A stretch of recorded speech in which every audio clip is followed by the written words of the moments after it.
summer job at the new and improved Freddy Fazbear's Pizza. I'm here to talk you through some of the things you can expect to see during your first week here and to help you get started down this new and exciting career path. Now, I want you to forget anything you may have heard about the old location. You know, some people still have a somewhat negative impression of the company. That old restaurant was kind of left to rot for quite a while, but I want to reassure you, Fazbear Entertainment is committed to family fun and above all, safety. They've spent a small fortune on these new animatronics. Facial recognition, advanced mobility, they even let them walk around during the day. Isn't that neat? But most importantly, they're all tied into some kind of criminal database so they can detect a predator a mile away. Heck, we should be paying them to guard you. Now that being said, no new system is without its kinks. You're only the second guard to work at that location. The first guy finished his week but complained about conditions. We switched him over to the day shift. So, hey, lucky you, right? Mainly he expressed concern that certain characters seemed to move around at night and even attempted to get into his office. Now, from what we know, that should be impossible. That restaurant should be the safest place on Earth. So while our engineers don't really have an explanation for this, the working theory is that the robots were never given a proper night mode. So when it gets quiet, they think they're in the wrong room. So then they go try to find where the people are, and in this case, that's your office. So our temporary solution is this. There's a music box over by the prize counter, and it's rigged to be wound up remotely. So just every once in a while, switch over to the prize counter video feed and wind it up for a few seconds. It doesn't seem to affect all of the animatronics, but it does affect one of them. And as for the rest of them, we have an even easier solution. You see, there may be a minor glitch in the system, something about robots seeing you as an endoskeleton without its costume on and wanting to stuff you into the suit. So hey, we've given you an empty Freddy Fazbear head. Problem solved. You can put it on any time and leave it on for as long as you want. Eventually anything that wandered in will wander back out. Something else worth mentioning is kind of the quartz modern design of the building. You may have noticed there are no doors for you to close. But hey, you have lights, and even though your flashlight can run out of power, the building cannot. So don't worry about the place going dark. Well, I think that's it. You should be golden. Check the lights, put on the Freddy head if you need to. Keep the music box wound up, piece of cake. Have a good night, and I'll talk to you tomorrow.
I told you your first night wouldn't be a problem. You're a natural. By now I'm sure you've noticed the older models sitting in the back room. Those are from the previous location, and we just use them for parts now. The idea at first was to repair them. They even started retrofitting them with some of the newer technology. They were just so ugly, you know, and the smell. So the company decided to just go in a whole new direction and make them super kid-friendly. Those older ones shouldn't be able to walk around, but if they do, the whole Freddy head trick should work on them too, so whatever. I love those old characters. Did you ever see Foxy the Pirate? Oh wait, Foxy. Oh yeah, Foxy. Hey listen, that one was always a bit twitchy. I'm not sure if the Freddy head trick will work on Foxy. If for some reason he activates during the night, and you see him standing at the far end of the hall, just flash your light at him from time to time. Those older models would always get disoriented with bright lights. It would cause a system restart or something. Come to think of it, you might want to try that on any room where something undesirable might be. It might hold him in place for a few seconds. That glitch might have carried over to the newer models too. One more thing, don't forget the music box. I'll be honest, I never liked that puppet thing. It's always thinking, and it can go anywhere. I don't think the Freddy mask will fool it, so just don't forget the music box. Anyway, I'm sure it won't be a problem. Have a good night, and I'll talk to you tomorrow.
Probably not. I was just curious. Like I said, he was always my favorite. They tried to remake Foxy, you know? They thought the first one was too scary, so they redesigned him to be more kid-friendly instead of in Kids Cove to keep the toddlers entertained, you know? But kids these days just can't keep their hands to themselves. The staff literally had to put Foxy back at the end of every shift. Eventually they just stopped trying and left him as some kind of take-apart, put-back-together attraction. Now he's just a mess of parts. I think the employees refer to him as just the mangle. Oh hey, before I go, I wanted to ease your mind about any rumors you might have heard lately. You know how these local stories come and go and seldom mean anything. I can personally assure you that whatever is going on out there, however tragic it may be, has nothing to do with our establishment. It's just all rumor and speculation, people trying to make a buck, you know. Our guard during the day has reported nothing unusual, and he's on watch from opening till close. Okay, well anyway, hang in there and I'll talk with you tomorrow.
Type 4. I told you to get the hang of it.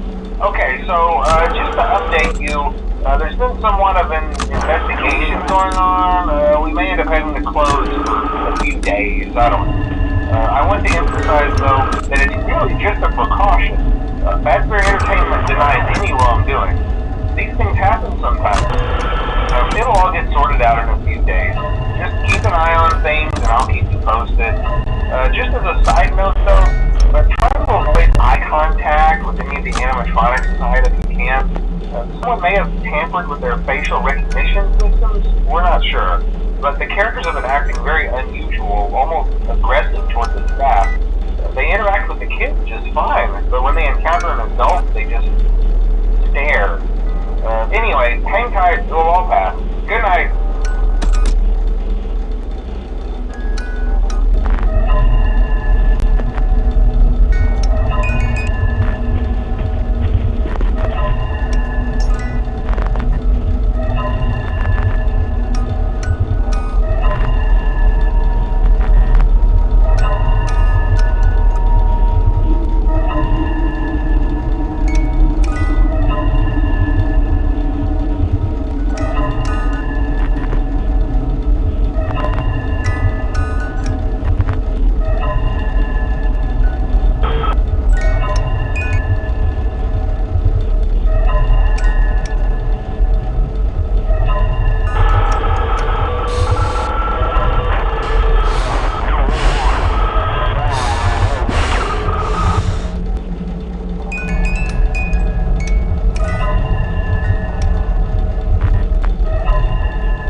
close eye on things tonight, okay? From what I understand, the building is on lockdown. No one is allowed in or out, you know, especially concerning any previous employees. When we get it all sorted out,